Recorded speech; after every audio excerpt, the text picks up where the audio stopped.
Ya, ya, mantap. Ya, Mantap. Ya, maksudnya kita kena maksudnya kita kena kiamatkan. kiamatkan Kalau pada saya, kiamat saya tu kita kiamat matikan bahawa diri kita ni di tiada apa-apa lagi apa dah.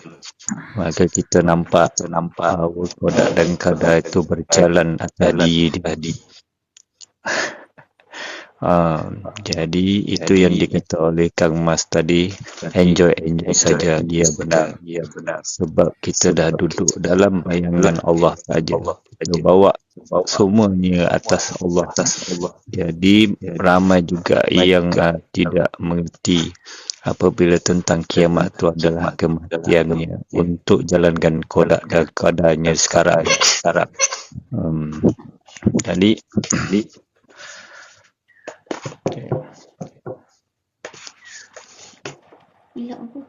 tak ada, tak batuk.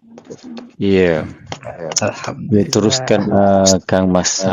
Saya menyimak saja sebab pengertian saya masih lagi, maknanya walaupun dikatakan semuanya adalah Allah, jadi kena hati-hati juga. Ramai yang mengaji dalam marifatullah bahawa buruk dan baik itu datangnya dari Allah. Jika benar, maka tiada lagi kebenaran daripada Allah.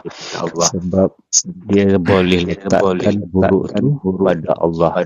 Jadi keburukan tu masih dalam kodak dan kodak kita yang sebenarnya, kerana kita belum matikan diri lagi.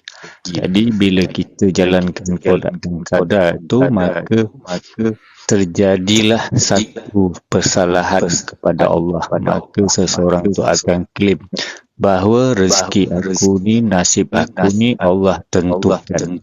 Jadi tidak nampak mana yang Allah tentukan, mana Allah tetapkan. Masih lagi ada yang menyalahkan Allah. Jadi dia menyalahkan lagi Allah. Sedangkan ketentuan dan ketetapan tu dia yang jalankan, maka takdir tu pun disalahkan Allah juga. Jadi ini banyak ni yang berlaku di antara kita.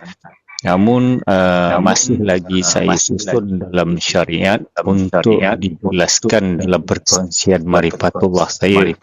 Jadi saya akan jawab insyaAllah di sahabat-sahabat saya untuk menjelaskan bahawa janganlah menyalahkan Allah ataupun klaimkan pada Allah bahawa aku jatuh sakit ni dari Allah. Ramai Kang dia yang berkatakan aku dapat sakit ni Allah yang bagi sakit. Nah, ini banyak Kang Haji. Sebab dia letakkan bahawa sakit tu Allah yang bagi, sedangkan akibat daripada perbuatan dan makanan kita tidak nampak. Bila kita sakit malah kita menyalahkan Allah, dan kita dapat penyakit malah menyalahkan ibu dan ayah, datuk dan nenek dia. Ini banyak ni banyak juga saya berkongsikan tentang tu. Perhatikan, maksudnya kalau kita nak letakkan sesuatu tu pada Allah, sedangkan baik dan buruk tu tak ada kaitan dengan Allah. Sebenarnya Allah duduk dalam kebenaran, bukan duduk dalam baik dan buruk tu. Jadi banyaklah daripada perkongsian sahabat saya, banyak menyatakan dia letakkan terus kepada Allah. Baik tu pada Allah, buruk tu pun pada Allah juga. Sedangkan Allah tidak duduk dalam kebaikan dan keburukan tu. Betul Abang Gi ya. Sedikit perkongsian dari saya. Okey, lanjutkan Abang Gi.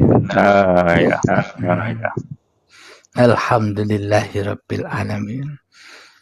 Jadi kepada Allah pun juga seperti kepada diri manusia kita sendiri. Maka dari itu, man arafa nafsahu, barang siapa mengenal dirinya bahwa sebenarnya diriku ini gaib, bahwa siapa yang mengenal dirinya bahwa sebenarnya diriku ini hanyalah makhluk. Kalau sudah makhluk itu bukan pencipta apa-apa, kita hanya dicipta. Maka apapun yang terjadi di dalam diri kita atau di luar diri kita, semuanya itulah ciptaan sang pencipta, bukan ciptaan kita. Maka dari itu untuk sampai kepada Allah, ya kita harus tahu diri. Ketika kita sudah tahu diri kita, maka relakan, ridhokan kedudukan kita makhluk, tidak bisa apa-apa. Bila kita sudah sampai di dalam kedudukan makhluk, maka akan tahu siapakah Tuhan itu tadi. Setelah kiamat, setelah dibaiat manusianya, baru tahu, ternyata selama ini hanya kesaktian Allah yang ada.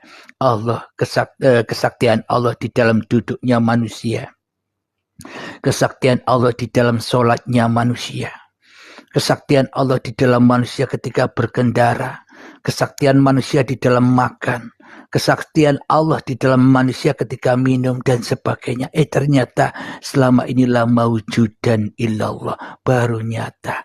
Ternyata Allah pelayan setianya manusia. Iya enggak Kang Mas? Ya, Kang. Benar sekali. Namun antara kita masih lagi solatnya makhluk, bukan solatnya kepada hati, ruh, jiwa, iman dan kepada terus la ilaha illallah. Jadi solat dia tu masih ada makhluk. Jadi tidak nampak kepada hati, terus kepada roh, pergi ke jiwa, letak pada iman dan sampaikan kepada la ilaha illallah.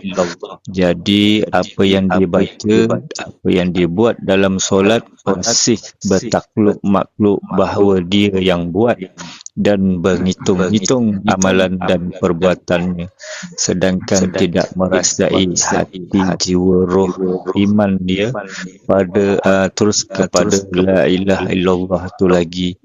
Jadi ramai yang kiamkan dalam solatnya menyebut Allahu Akbar tu tidak nampak dan tak pernah rasakan bahawa hidup ini adalah bayangan saja. Jadi sekiranya ada makhluk, maka dia bergembira dengan atas ciptaan dia sendiri, bukan atas ciptaan Allah. Begini Kang Kas, Kang, banyak antara kita masih lagi menghitung amalan dan pahala. Ini yang banyak terjadi. Dalam marifatullah tak pernah menghitung ilmu dia, tak pernah menghitung amalan dia dan tak pernah menghitung marifat dia. Maka marifatullah itu adalah terus kepada aku yang bernama Allah. Jadi itu yang sampaikan dalam marifatullah. Sebab kita pulang aku kepada aku, iaitu Allah, bukan pada marifatullah lagi. Betul Kang? Alhamdulillahirabbil alamin. Jadi maknanya begini, orang-orang yang memang benar-benar sudah makrifatullah, yang benar-benar lo ya, yang benar-benar sudah kembali kepada Allah, maka akan punya dua sudut pandang. Satu sudut pandang ketuhanan dan satu sudut pandang kemanusiaan. Tapi bila yang ada di dalam dada kita masih sudut pandang kemanusiaan, pasti kita sering menyalahkan orang lain. Kenapa? Karena yang kita saksikan di dalam diri kita sendiri. Pasti kita akan selalu menyalahkan orang lain. Tapi kalau sudah makrifat yang sesungguh-sungguhnya makrifat, maka kita memandang orang lain yang salah itu sebenarnya semuanya sudah kehendak Allah. Maka hati kita sudah enjoy saja. Kenapa? Karena semua urusan Allah, bukan urusan kita.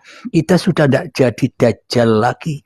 Kenapa? Karena kita sudah tidak mengurus yang lain. Kenapa? Semuanya urusan Allah. Kalau kita masih menilai-nilai kebanyakan orang, kita kan masih jadi dajjal. Matanya satu, yang dilihat hanya peran-peran manusianya.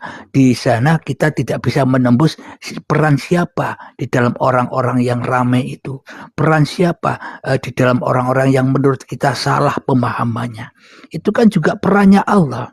Inilah makrifat yang sejati. Bila hanya Allah yang tahu kita, bila hanya Allah yang tahu yang lain, itulah maka akan terjadi enjoy saja. Ya, saya suka Kang Mas bila dikatakan enjoy, maka kita sudah lahirkan dalam marifatullah tu pada kasih sayang, dan kita tak akan menyalahkan antara satu sama lain, malah kita akan melihat dia sebagai Muhammad yang membentukkan pesuruh Allah itu. Jadi lahirkan kasih sayang ni ramai yang tidak nampak, Kang. Pada saya, kita lahirkan dulu. Yang orang lain, janganlah kita bersangka yang tidak baik.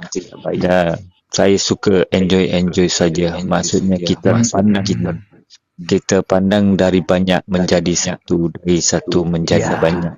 Masya Allah, ya jangan. Alhamdulillah. Kita jalankan kasih sayang dengan baik. Masya Allah, ya.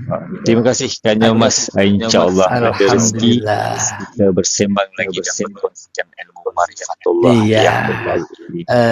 Bisa dikunjungi di YouTube saya Uripi Allah. Ketik saja Uripi Allah di YouTube saya. Di situ ada nomor WA saya. Masya Allah. Okey. Terima kasih Kang. Sama-sama. Alhamdulillahirabbil alamin. Sama-sama. Waalaikumsalam warahmatullahi wabarakatuh. Dan para sahabat-sahabat yang lain, saya juga mohon maaf bila ada kata-kata yang kurang berkenan di hati.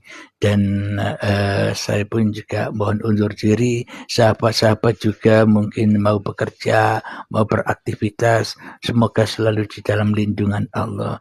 Dan jangan lupa bahwa sesungguhnya kita ini makhluk, bukan Khalik. Maka menyerahlah kepada Tuhanmu, maka Allah akan mengadakan kebaikan-kebaikan, rezeki-rezeki, keberkahan-keberkahan di dalam kehidupan kita. Amin ya rabbal alamin. Assalamualaikum warahmatullahi wabarakatuh.